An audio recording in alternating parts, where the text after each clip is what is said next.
Hello, and welcome to the Anti-Gravity Room. I'm one of your hosts, Sir Nicholas Amadeus Skula III, and today, for your viewing pleasure, we bring you Alan Moore and Art Spiegelman.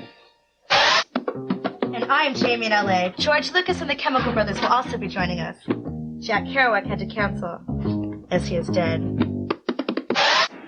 It's a fact. Most people think Canada's national animal is the beaver. It's actually the sea cucumber. I'm Phil, standing in our glorious capital city of Canada, Ottawa. And in case you haven't figured it out, we're looking at some of the greatest stories ever told.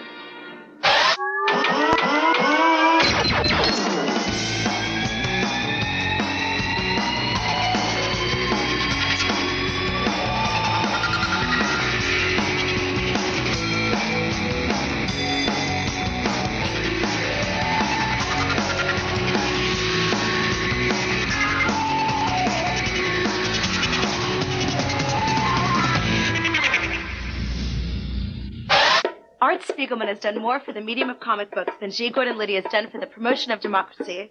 We caught up to him at the Comic Book Expo in New York. Check it out. Mouse, by Art Spiegelman, is an autobiographical story exploring Spiegelman's relationship with his family and loved ones, and his family's struggle to survive during and after the rise of the Third Reich. Using different animals to represent humans, Spiegelman tells a dramatic, personal story.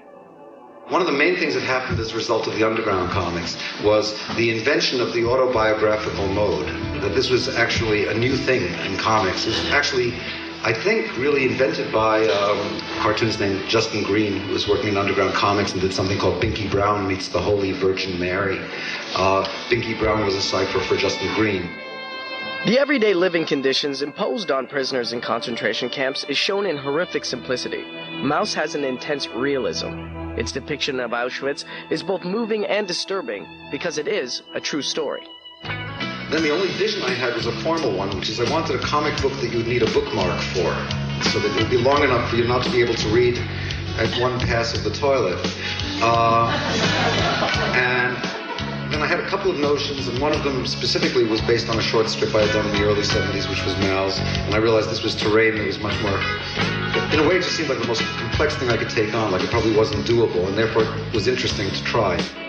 Mouse has won the Pulitzer Prize and is still considered the definitive graphic novel.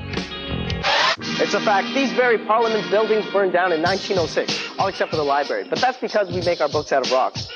That has nothing to do with comic books, but this does. Quies custodiet ipsos custodes. And if you don't know what that means, you need to listen to this man. I'm here today with Alan Moore here at the Tower Bridge in London. How are you doing today, Alan? I'm doing very well, Jackie. Glad you could make the trip down from Northampton. Yeah, I don't make it very often, but if there's a special reason to, I'll try and drag myself out of bed, you know. One question that comes to mind, did you and Dave Gibbons have any idea the impact that The Watchmen was going to have? About 3 issues in, yes.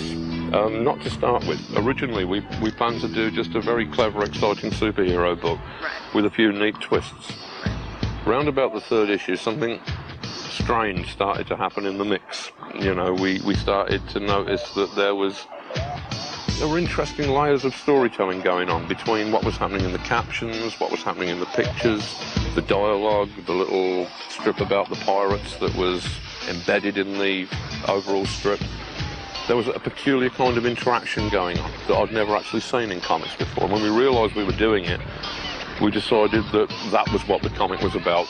With all the hoopla and excitement and enthusiasm that went down with that, like when you look back, is it something you're still proud of? Does it still hold up for you, The Watchmen? Watchmen still holds up for me. I still think Watchmen was a great work. It's not without its flaws, no work is. The hoopla that surrounded it has rather blunted some of its appeal for me. To me, I'm often reminded of something that David Bowie said when he described himself as the face that had launched 1,000 pretensions. You know, and there's some truth about that regarding Watchmen. Watchmen did seem to open the doors for a lot of people who they'd grasped the surface of Watchmen. They'd grasped that it had got grittier violence, a more adult approach to sexuality. They probably couldn't grasp exactly how to do some of the clever semiotic stuff that we were doing, but they got the sex, the violence, the pretension, the references to popular song lyrics, things like that, which all made it very 80s and very modern. And I've seen a lot of retreads of that kind of comic sensibility since that to me have seemed depressing, pretentious, and yet I have to own up to a certain paternity there. Right. You know, the child is ugly, but it's probably mine. You know, and that has tended to blunt it a bit. I wouldn't like to say that Watchmen had a good effect upon comics. I think it was a good comic book, but I wouldn't like to say that it had necessarily a good effect upon comics. It might just have doomed us to 10 years of heavy-handed pretension. Looking back on the Watchmen, Alan, is there anything you wish you'd done differently? No, I think that I'm pretty happy with it as it was. I don't think there's anything I could have done differently. You know, it was perhaps not all of it was the book that people wanted to read, but all of it was the book that I wanted to write. What I was trying to do in Watchmen was to use a lot of comic book icons in the plot, in the characters, but to do something different with them. As such, I think it was perfectly successful at what it did. You know, it's yeah, I'm happy with it. I'll stand by Watchmen. Okay, on this week's CD-ROM-a-thon, I'm checking out Sega's Daytona USA Championship Circuit Edition for the Sega Saturn, and I'm going head-to-head with Sonic the Hedgehog. Hey, buddy. All right. I have to say I got a bit of an advantage because the head on Sonic is just too big for aerodynamics, so I'm probably going to get a little bit of an advantage. Okay, first off, the peripheral we're going to talk about. Now, that's fancy talk for the steering wheel. All right. For the Sega Saturn, we have the Arcade Racer. This is a great option for any kind of racing game because steering wheel, it has everything. 3 buttons here, 3 buttons here. You got your X, Y, Z and your ABC over here. You know, so you can accelerate, you can change your display, you can brake, you can shift gears with this little. This is a great invention here. Little gear shift underneath, right? You can tilt. Woohoo! Very cool. Daytona USA Championship Circuit Edition. Much more improved over the old Daytona USA. Lots of options with tracks. Lots of options with cars. You can choose different cars for different tracks. Good crashes, too. That's another thing. Watch this. I'm going to set it up. Crash! All gone. There you go. Huge crash. All right. So, speed around the track. So the game, much more improved over the old Daytona USA. I'm loving it. And I have to say, though, the game is only 100% if you have the Arcade Racer. I have to say. That's the one thing I have to say. So, 5 out of 5, you know, G's on the anti-gravity scale for the steering wheel, Sega Arcade Racer. And I have to give it 5 out of 5, the game. Really. Daytona USA. It's a killer game, isn't it? I enjoy this game. Frank Miller's Dark Knight Returns is one of the truly great moments in comics. Maximum Clonage is a close second. Okay, roll surveillance footage. I got started in comics back at a time where it was a little easier to break in because almost nobody wanted to do it. I bounced around the companies. I hung out in lobbies and bugged people as they came in and out of work. I was all set to do crime comics. I came in there with a bunch of samples of these tough guys in trench coats and found out that they didn't do anything with guys in tights.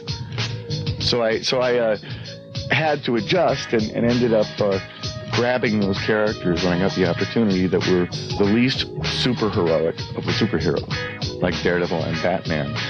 For me, doing Dark Knight was me just thoroughly exploiting and enjoying my childhood and bringing something of my own to it, because I thought, what if Batman were as old as his legend is? And also, what would really be the psychology of a guy who dressed up like a bat and threw criminals out windows? Would this man really be a liberal?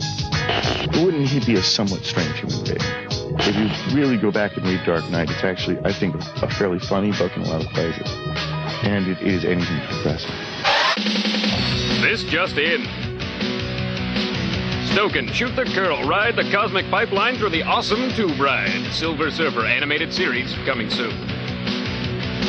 Legend in the comic world, R. Crumb will be joining Peter Bagg on issue number 27 of Hate in a comic store near you. What? Be worry. Mad Magazine relaunches with a new look, a new feel, and a whole new gang of idiots.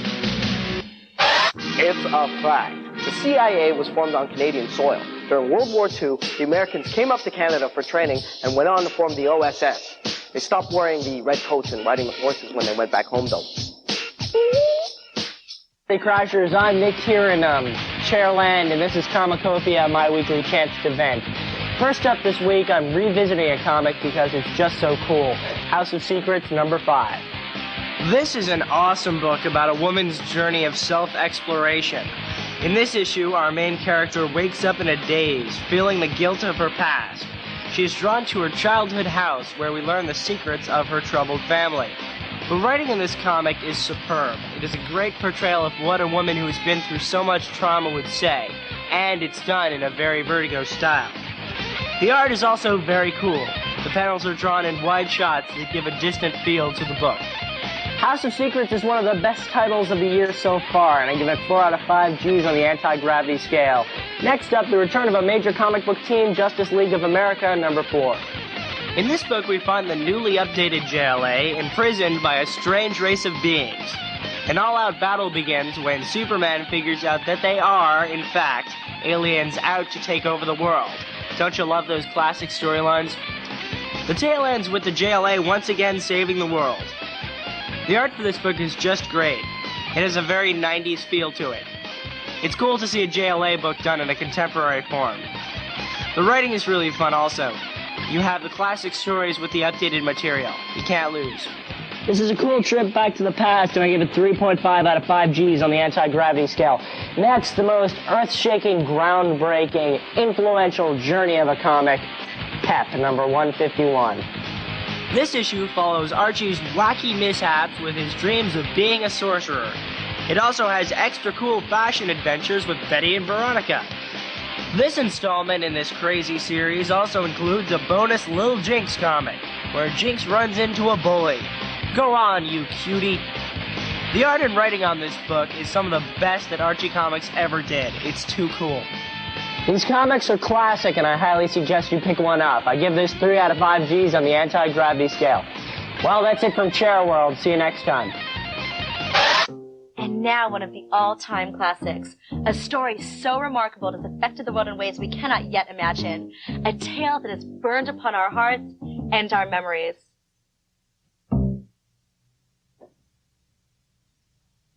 Star Wars.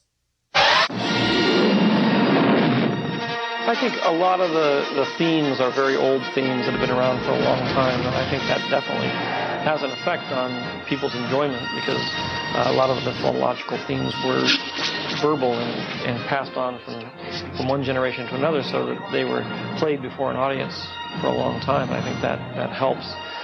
Ultimately, people gravitate towards story and characters. Those are the things that really last. That deals in all those primal fairy tale archetypes. A pirate, a princess, a farm boy, a wizard, and a couple of laughable robots. I mean, what's not to like? Beyond all the technical improvements, Star Wars is still the story of Luke Skywalker, Princess Leia, Han Solo, Darth Vader, Obi-Wan Kenobi, Chewbacca, C-3PO, and R2-D2 as good battles evil in the universe. This will be a day long remembered. I think it's just a great story, and it has characters that become, global icons, and even, between re-releases of Star Wars, people are always referring to the Force being with us, and it's part of the American vernacular at this point in time. It's part of our culture. Well, now the Anti-Gravity Room delves into the great unknown of the great stories. These tales that are out of the mainstream but are still equally as important. No, I'm not talking about Zeus and Roxanne. I'm talking about Love and Rockets with Jaime and Gilbert Hernandez. Hi, I'm here with the brothers that created Love and Rockets. Guys, introduce yourselves. I'm Gilbert Hernandez. And I'm Jaime Hernandez. Love and Rockets ended about a year ago. In hindsight, please tell us about the story and the characters in Love and Rockets. Love and Rockets was a comic book that we started 15 years ago.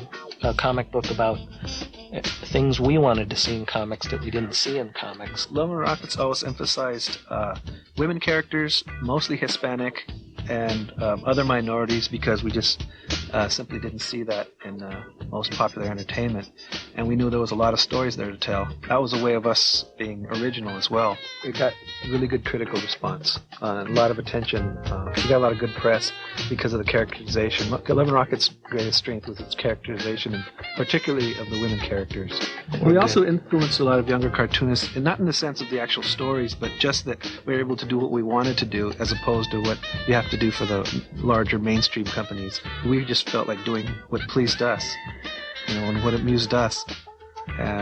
Like for example, like putting in, emphasizing rock and roll into the comic. My work was pretty much based on a music scene that I went through when I was a teenager, the whole LA punk scene that I always thought would look good in a comic book, so that's why I did it. Since Jaime was already emphasizing that in his work, I decided to go a different route by dealing with Hispanics living in a completely different culture, but now and again being affected by the strangeness of rock and roll, at least the strangeness that it was to them.